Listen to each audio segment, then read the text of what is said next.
Hi friends, అందరికీ నమస్కారం. ఈ వీడియో చివరి వరకు చూడండి. స్టోరీ చాలా బాగుంటుంది. వీడియోకి ఒక లైక్ కొట్టి షేర్ చేయండి. కొత్తగా చూసేవారు మన ఛానల్ని సబ్స్క్రైబ్ చేసుకుంటారని ఆశిస్తున్నాను. ఆ ఆనందంతో ఇంకొంచెం ఉత్సాహంతో మరిన్ని వీడియోలు చేయగలను. ఇక ఆ స్టోరీలోకి వెళ్దాం. ఆ ఊరి జమీందార్ గారికి కొత్తగా పెళ్ళయింది.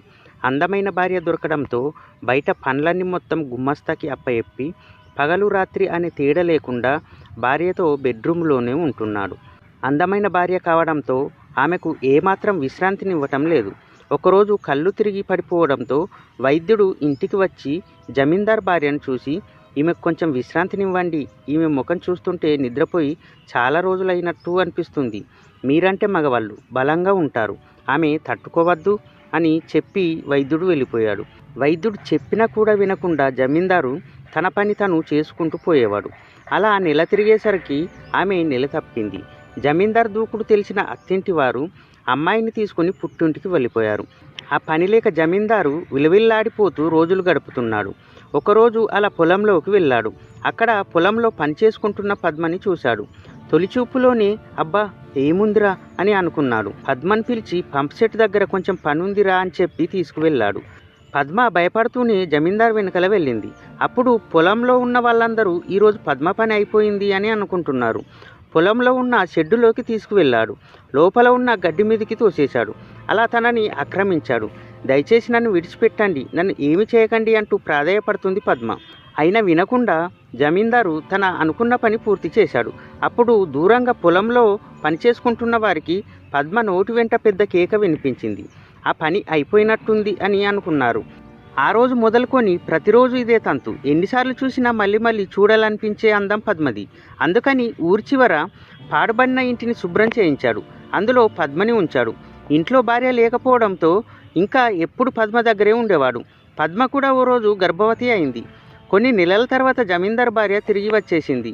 జమీందార్ భార్యకి బాబు పుట్టాడు. ఊరి చివర ఉన్న ఇంట్లో పద్మకి పాప పుట్టింది.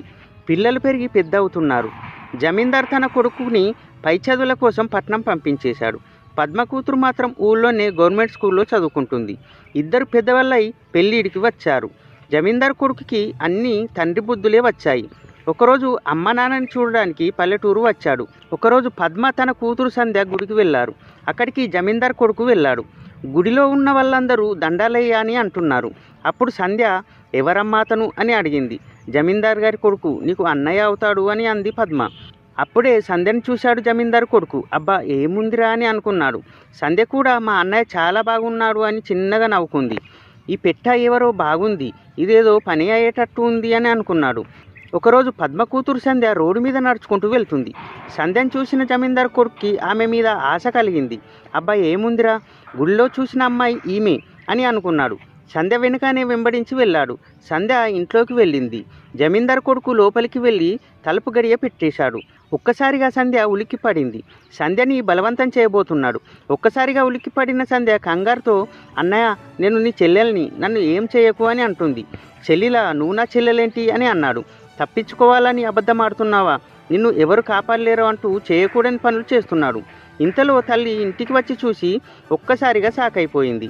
ఏంటి బాబు నువ్వు చేస్తున్న పని, లే అది నీ చెల్లెలు అంటూ కోప్పడి చొక్కా పట్టుకొని పైకి లాగేసింది. ఈమె నా చెల్లెలేంటని కోపంగా అన్నాడు. మీ ఇద్దరిది ఒకే రక్తం, మీ నాన్న నన్ను ఉంచుకున్నారు అని అంది.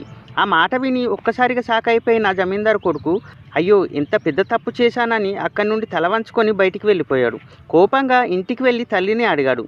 అప్పుడు తల్లి, ఆమె చెప్పింది నిజమేరా, నువ్వు కడుపులో ఉన్నప్పుడు నేను నా పుట్టింటికి వెళ్ళినప్పుడు మీ నాన్నగారు చేసిన ఘనకార్యం ఇది. అతన్ని ఎదిరించే ధైర్యం లేక నోరు మూసుకొని పడి ఉన్నాను అని అంది. కానీ వాళ్ళు చాలా మంచివారు. ఆమె స్థానంలో మరొక అమ్మాయి ఉంటే డబ్బు ఆస్తి నగలు చాలా పోగేసుకునేవారు. కానీ ఆమె మాత్రం ఏనాడు డబ్బుకి ఆశపడలేదు, తిండి పెడితే చాలు అనుకుంది అని తల్లి అంది.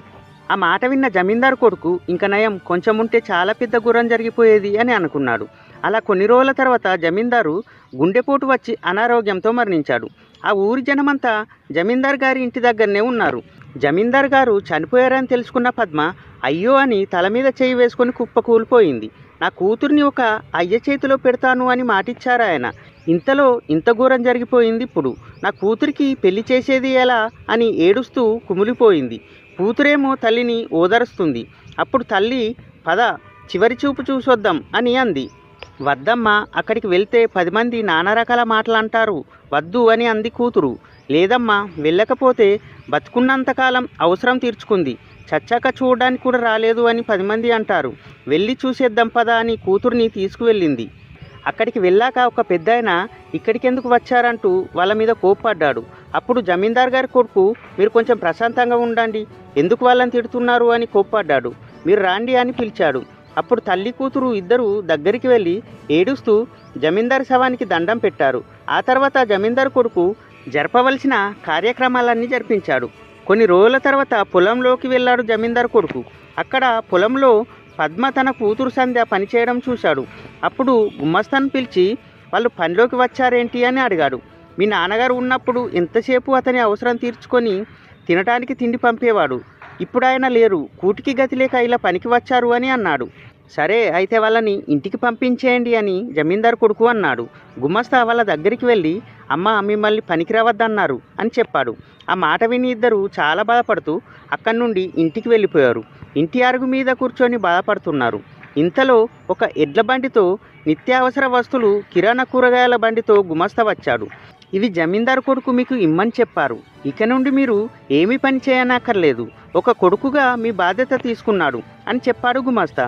ఆ మాట విని తల్లి కూతురు ఇద్దరు చాలా సంతోషించారు. అలాగే ఒకరోజు మంచి సంబంధం చూసి సంధ్యకు పెళ్లి జరిపించారు. ఫ్రెండ్స్, ఈ వీడియో నచ్చితే లైక్ చేసి షేర్ చేయండి. కొత్తగా చూస్తున్న వారు సబ్స్క్రైబ్ చేసుకోండి. మీ సపోర్టు ఎప్పటికీ ఇలాగే ఉండాలని మనస్ఫూర్తిగా కోరుకుంటున్నాను. ధన్యవాదములు.